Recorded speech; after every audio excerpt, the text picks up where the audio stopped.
आप सबको नमस्कार और आप सबको फिर से स्वागत है मेरा YouTube channel English vocabulary with Rakesh में। ठीक है, मैं आज फिर से आया हूँ कुछ नए वोकाब लेके।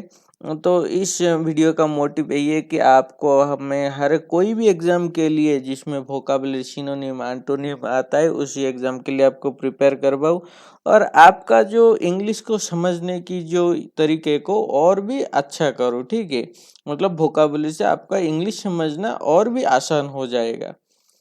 लर्न वोकैब इजीली मतलब हर एक वोकैबुलरी आप इजीली समझ पाओगे। जस्ट अंडरस्टैंड इट, आपको सिर्फ समझना है और इजी टू रिमेम्बर मतलब आपको समझने से याद रह जाएगा। ठीक है, तो चलते आज की वर्ड की और आज करीब 12 वर्ड लिया हूँ मैं, सॉरी 10 वर्ड लिया हूँ। आज का रूट वर्ड है डाई, उसके बाद है एडियाबेटिक्स, diachronic, diagnosis, diagonal, डायट्राइब, कॉन्डोन, pardon, betray, डौरी। ठीक है, तो इसका मतलब की ओर चलते हैं। ये जो रूट वर्ड है, डाई का मतलब होता है थ्रू इन डिफरेंट डायरेक्शन, बिटवीन।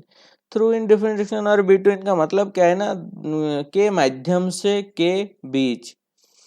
मतलब कोई भी चीज के बीच या तो कोई माध्यम, उसको ही डाया बोला जाता है।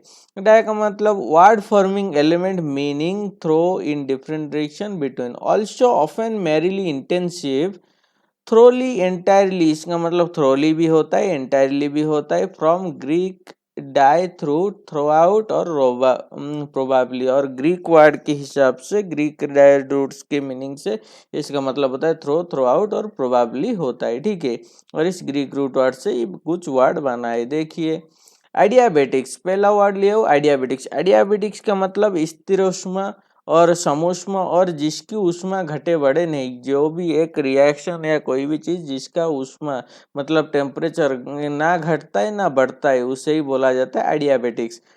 ए का मतलब नॉट, डाई का मतलब थ्रू, बेटस का मतलब पैसिवली, मतलब जिसके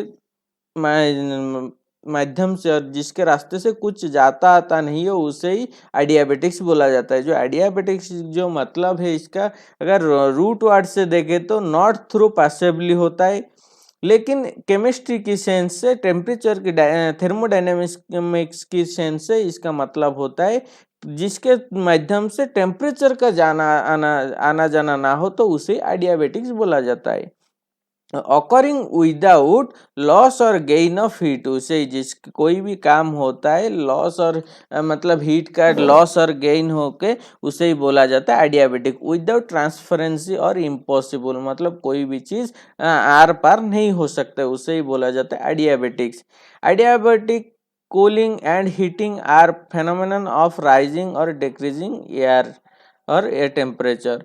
मतलब आइडिया बीटिंग कूलिंग से क्या होता है ना, हीटिंग से क्या होता है ना, आपसे उसमें क्या होता है ना, टेम्परेचर के जाना आना या हवा का जाना आना नहीं होता है, मतलब वो रोक देता है कोई भी चीज को, टेम्परेचर हो, हवा मतलब वायु हो, एयर हो, रोक देता है। नेक्स्ट वर्ड है डाइक्रोनिक। डाई का मतलब होता है थ्रू, क्रोनिक का मतलब लॉन्ग टाइम को क्रोनिक बोला जाता है। ठीक है, थ्रू और क्रोनोस जैसे आया है क्रोनिक वर्ड मतलब टाइम, और लॉन्ग टाइम से कोई भी चीज हो, कोई भी काम हो रहा है तो उसको क्रोनिक बोला जाता है। ऐतिहासिक और कालक्रमिक। ठीक है, कोई भी चीज बहुत दिन से हो रहा है तो उसे डाइक्रोनिक बोलेंगे। लास्टिंग थ्रू टाइम, जो भी चीज कोई भी चीज बहुत देर से दिनों से चल रहा है उसे ही डाइक्रोनिक बोला जाता है। Used of the study of phenomenon as it changes through time, specially language. मतलब लैंग्वेज में क्या होता है ना, ये कोई भी चीज बहुत दिन से चल रहा है उसका उसी को ही डाइक्रोनिक बोला जाता है। ऑकरिंग ओवर और चेंजिंग विथ टाइम, कोई भी चीज बहुत दिन से चल रहा है और थोड़ा थोड़ा टाइम के साथ चेंज भी हो रहा है उसे डाइक्रोनिक बोला जाता है। मतलब चेंज होके बढ़ रहा है, कोई भी बीमारी हो उसे क्रोनिक की डिजीज, मतलब आपको कोई भी बीमारी बहुत दिन से हो रहा है उसको आप क्रोनिक डिजीज बोलेंगे। ठीक है, from a diachronic point of view languages are changing continuously show are euphemism. क्या होता है ना, एक डाइक्रोनिक का पॉइंट ऑफ व्यू से क्या होता है ना, लैंग्वेज बहुत दिनों से चल रहा है और वो चेंज भी होता रहा है, होता जा रहा है। ठीक है, नेक्स्ट वर्ड है डायग्नोसिस। डायग्नोसिस का मतलब डाई का मतलब होता है थ्रू, ग्नो का मतलब होता है टू नो, ग्नोसिस आया है, ग्नो से आया है ग्नोसिस। डायग्नोसिस मतलब कोई भी चीज को जानने को डायग्नोसिस बोला जाता है। साइंटिफिक डिस्क्रिमिनेशन मतलब साइंटिफिक डिस्क्रिमिनेशन होता है क्यों ना, ये जो वर्ड मैक्सिमम साइंस में यूज किया जाता है। कोई भी चीज को साइंटिफिकली और एक्सपेरिमेंटली जानने को, रिसर्च करके जानने को ही डायग्नोसिस बोला जाता है। The identification of the nature of an illness और other problem by examination of the symptoms. क्या होता है ना, कोई भी प्रॉब्लम का, इलनेस का अगर हम एग्जामिन करके को उसके सिम्टम को एग्जामिन करके उसके ऊपर कुछ केमिकल डाल के कोई मतलब उसका बीमारी को पकड़ ले, जान ले, उसे ही डायग्नोसिस बोला जाता है। इन्वेस्टिगेशन और एनालिसिस ऑफ द कॉज और nature of a condition, situation और प्रॉब्लम। कोई भी नेचर, कंडीशन और सिचुएशन और कोई भी प्रॉब्लम क्यों हो रहा है, किस लिए ये प्रॉब्लम हो रहा है, किस लिए सिचुएशन आया है, कंडीशन क्यों ऐसा हुआ है, हालात क्यों ऐसा हुआ है, उसको ही जानने को ही डायग्नोसिस बोला जाता है। ये diagnosis of chronos disease we made. क्या होता है ना, कोई भी क्रोनो की डिजीज का डायग्नोसिस से ही हम पता लगा सकते हैं कि एक्चुअली इनको किस प्रॉब्लम से ये बीमारी हो रहा है। Early diagnosis and treatment are essential. कोई भी बीमारी का शुरुआत में ही अगर आपको उसको डायग्नोसिस मतलब डायग्नोसिस करके जान लो कि क्या हुआ है और उसका प्रॉपर ट्रीटमेंट कर लेंगे तो वो आपका कोई नुकसान या क्षति नहीं करेगा। नेक्स्ट वर्ड है डायगोनल। एक्चुअली डायगोनल जो वर्ड है बहुत आसान वर्ड है, जो कि हम 6, 7, 8 से ही पढ़ना शुरू कर देते हैं। डायगोनल का मतलब कोई भी दो एंगल के बीच से, कोई भी एंगल के बीच से अगर कोई एक लाइन, स्ट्रेट लाइन निकले, उसे ही डायगोनल बोला जाता है। और वो स्ट्रेट लाइन क्या होता है ना, ऑपोजिट में जाके और एक एंगल को टच करता है, और एक एंगल को भी इक्वली डिवाइड करता है, उसे और एक एंगल को टच करता है, तो उसे ही डायगोनल बोला जाता है। डाई का मतलब थ्रू, गोनिया का मतलब एंगल और कॉर्नर। कोई भी लाइन जो कि एंगल और कॉर्नर के बीच से निकला है उसे डायगोनल बोला जाता है। A straight line joining two opposite corner. एक स्ट्रेट लाइन है जो कि दो ऑपोजिट कॉर्नर को जॉइन करता है। ऑफ ए स्क्वायर का हो सकता है, रेक्टेंगल का हो सकता है, और अदर स्ट्रेट साइड शेप, और कोई भी स्ट्रेट साइड शेप का, किसी भी का भी हो सकता है, कोई भी शेप का जो कि दो एंगल को, ऑपोजिट एंगल को जोड़ेगा। Extending as a line from one angle to another not adjacent. मतलब क्या होता है ना, एक लाइन निकलेगा जो कि एक एंगल से अनदर एंगल को टच करेगा और उसका एडजेसेंट एंगल को नहीं टच करेगा। ये जो एडजेसेंट एंगल है, इन दोनों एंगल को टच करने के लिए इनका अलग से डायगोनल होगा।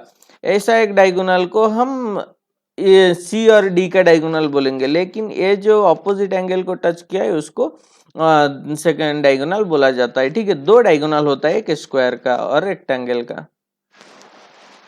नेक्स्ट है डायट्राइब। डायट्राइब का मतलब अभियोक्तम भाषण और कठोर समालोचन, क्रिटिसाइज करना और झगड़ा करना, किसी को अपमान देना, दोष देना किसी के ऊपर। कोई अगर कोई गलती करे उसको बार बार उनको कहना, दोहराना, उसे ही बोला जाता है डायट्राइब। डाय का मतलब थ्रू, टेरी का मतलब टू रॉन और टू रॉब और रॉन और criticise.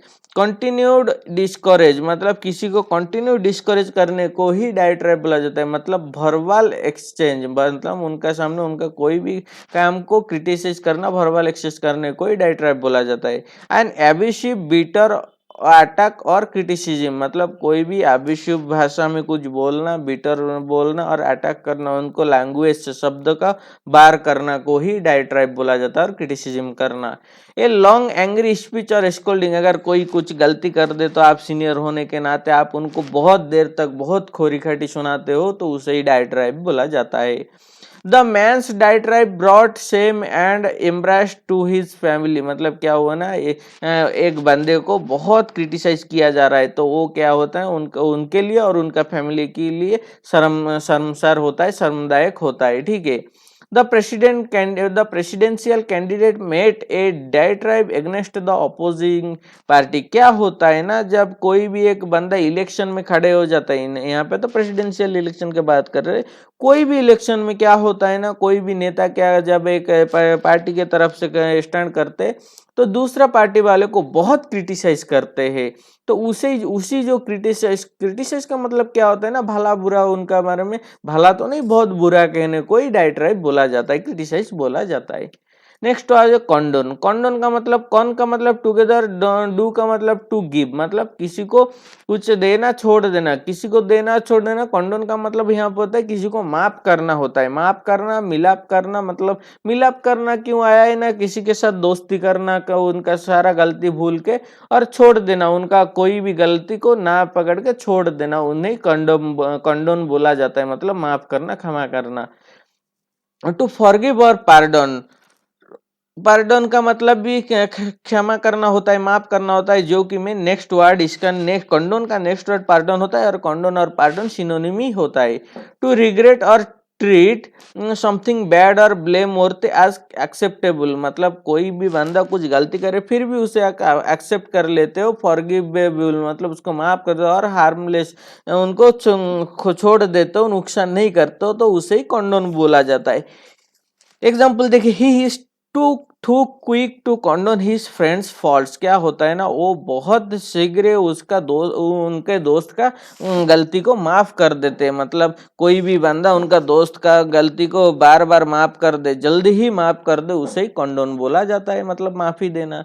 The law does not condone the violation of other people's right, मतलब क्या होता है ना, ये जो नियम कानून है, ये नियम कानून किसी भी इंसान का लॉ को वायलेशन करने को, कोई भी गलती करने को माफ नहीं करता है, उसे कंडोन मतलब माफ करना बोला जाता है। नेक्स्ट वर्ड है पार्डन। पार्डन का मतलब भी वही माफ करना, क्षमा करे, क्षमादान और जान बख्शी, मतलब किसी को आप गलती हुआ है उनको जान बख्श देना है। कोई भी राजा अगर किसी को जान बख्श दे उसे ही पार्डन बोला जाता है। फॉरगिव और एक्सक्यूज, मतलब किसी को छोड़ देना, माफ कर देना, और एक्सक्यूज कर देना। The act of excusing a mistake और ऑफेंस, क्या होता है ना, किसी को भी आप माफ कर दे, एक्सक्यूज कर दे, उसे पार्डोन बोला जाता है। The excusing of an offence without एग्जैक्टिंग A penalty, क्या होता है ना, किसी को भी आप अगर छोड़ दो, उनका ऊपर कोई भी पेनाल्टी ना लगा के, कोई भी दंड और शास्ति ना दे को, उसे ही पार्डोन और कंडोन बोला जाता है। I know Rohit will pardon me, क्या है ना, मुझे पता है कि रोहित मुझे माफ कर देगा। She asked my pardon for taking of so much of time, वो मुझसे क्षमा मांगा है क्योंकि उन्होंने मेरा बहुत टाइम बर्बाद किया है, इसलिए। नेक्स्ट वर्ड है बिट्रे। बिट्रे का मतलब क्या होता है ना, धोखा देना, विश्वासघातक करना, प्रकट करना, किसी को डराना और किसी से विश्वासघातक करना, ठीक है। बी का मतलब फ्रॉम होता है। ट्रांस का मतलब across, beyond, through, on, other side of, to go beyond, मतलब बी का खुद से दूर हो जाना। कोई भी बंदा अगर आपसे दूर हो जाए, दूसरों के साथ मिल जाए, आपको धोखा दे, उसे बिट्रे बोला जाता है। धोखा देना, विश्वासघात करना, प्रकट करना, कोई भी उल्टी सीधी हरकत मतलब झूठ आपका सामने प्रकट करे तो उसे भी बिट्रे ही बोला जाता है।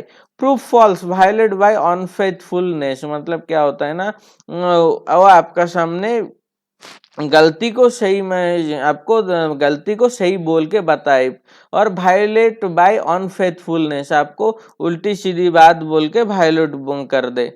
टू फेल और desert specially in time of need, मतलब कोई बंदे का क्या होता है ना, आपको जरूरत है लेकिन वो आपको उसी एन वक्त पर आपको धोखा दे के चला जाता है, उसे भी बिट्रे बोला जाता है, धोखा देना बोला जाता है, विश्वासघातक करना बोला जाता है। Expose on country, A group और ए पर्सन, एक देश का कुछ बात, एक ग्रुप का कुछ सीक्रेट और एक पर्सन का कुछ secret, to danger by treacherously, विश्वासघात भाव से, giving information to an enemy, क्या होता है ना, एक बंदे का, देश का या एक ग्रुप का कोई भी सीक्रेट इंफॉर्मेशन उसका ऑपोजिट एनिमी को देने को ही बोला जाता है बिट्रे और धोखा करना। They betrayed their country by selling its secrets to other government, क्या होता है ना, उन्होंने उनकी देश से गद्दारी की है, धोखा किए, विश्वासघातक किए, कैसे कि अपना देश का सीक्रेट को दूसरे देश के पास बेच के। She is very loyal and would never betray A friend, क्या होता है ना, वो जो लड़की है वो बहुत लॉयल है और बहुत अच्छा फ्रेंडशिप निभाती है, किसी से कभी धोखा नहीं करती है, उसे ही बिट्रे बोला जाता है। नेक्स्ट वर्ड है डाउरी। डाउरी का मतलब होता है टू गिव, देना। देना कहाँ है? जो डाउरी वर्ड हमारा देश में जो शादी के टाइम यूज होता है कि शादी में लड़की ने कितना क्या लाई है, मतलब क्या मिली है आपको घर वाले को, उसे डाउरी बोला जाता है। दहेज और जोतक, मनी, गुड्स और state which a women brings to her husband in marriage. शादी के टाइम में एक लड़की शादी होके ससुराल और हस्बैंड के घर आते वक्त क्या क्या उनके साथ लाई है, उसे ही डाउरी बोला जाता है। ए नेचुरल टैलेंट और गिफ्ट, देखिए डाउरी का दूसरा मीनिंग होता है एक नेचुरल टैलेंट और गिफ्ट को भी डाउरी बोला जाता है। Beauty should be the dowry of every man and women an in invariably as sensation but it is rare. क्या होता है ना, ब्यूटी हर एक बंदे का गिफ्ट और डाउरी होना चाहिए, ठीक है, बट ये बहुत रेयर होता है क्योंकि हर किसी को ब्यूटी खूबसूरती नसीब नहीं होता है, ठीक है। तो मेरा वर्ड इतना ही था आज के लिए, तो थोड़ा सा एक बार रिवाइज कर लेते हैं कितना याद है और आपको भी रिवीजन हो जाएगा। एडियाबेटिक, एडियाबेटिक का मतलब होता है कोई भी एक रिएक्शन जिसमें से आपको हीट जाए या आए ना, मतलब टेम्परेचर के डिक्रीज और इंक्रीज ना हो, तो उसे एडियाबेटिक बोला जाता है। डाइक्रोनिक, डायक्रोनिक, क्रोनिक का मतलब बहुत पुराना, डायक्रोनिक बहुत कोई भी चीज बहुत पुराने से चले आ रहे तो उसे डाइक्रोनिक बोला जाता है। डायग्नोसिस का मतलब होता है कोई भी बीमारी एक्सपेरिमेंटली जानने को डायग्नोसिस बोला जाता है, ये टर्म मेडिकल में यूज होता है। डायगोनल, डायगोनल मतलब कोई भी एक एंगल से एक स्ट्रेट लाइन निकल कर ऑपोजिट एंगल को टच करे तो उसे डायगोनल बोला जाता है। डायट्राइब, डायट्राइब का मतलब किसी को बहुत बुरा खरी खोटी सुनाने को डायट्राइब बोला जाता है और किसी के बारे में क्रिटिसाइज करने को डायट्राइब बोला जाता है। कॉन्डोन और पार्डोन, कॉर्डोन और पार्डोन सिनोनिम होता है। कॉन्डोन पार्डोन का मतलब होता है किसी को माफ करना, क्षमा कर देना, छोड़ देना, जान बख्श देना को कॉन्डोन और पार्डोन बोला जाता है। बीट्रे का मतलब होता है धोखा करना, खुद से दूर हो जाना। बीट्रे का मतलब खुद धोखा और दूर हो जाना, विश्वासघातक करना। डाउरी का मतलब होता है दहेज देना को डाउरी सिस्टम बोला जाता है, ठीक है। मेरा आज का वीडियो इतना ही था। अगर आपको मेरा वीडियो अच्छा लगे तो प्लीज लाइक करिए, शेयर करिए एंड सब्सक्राइब करिए। Thanks for watching. और मेरा 2 यूट्यूब चैनल है, एक English vocabulary Rakesh, English vocabulary Rakesh, जिसमें सिर्फ इंग्लिश ही वीडियो में डालता हूँ इंग्लिश के बारे में, और दूसरे फास्ट एग्जाम बूस्टर इसमें की और बाकी जी के जो भी अलग अलग सब्जेक्ट है उसके बारे में मैं डाल रहा हूँ, ठीक है। अगर आपका अच्छा लगे तो प्लीज सब्सक्राइब कीजिए।